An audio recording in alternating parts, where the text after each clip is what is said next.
Esta chica estaba pescando con red en un lago y mira lo que pasa cuando empieza a levantarla lentamente.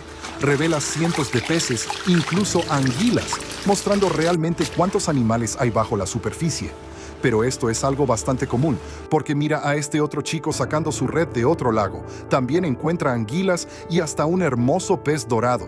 Esto realmente te hace pensar en cuánta vida hay bajo el agua, cuando una sola red puede sacar tanto.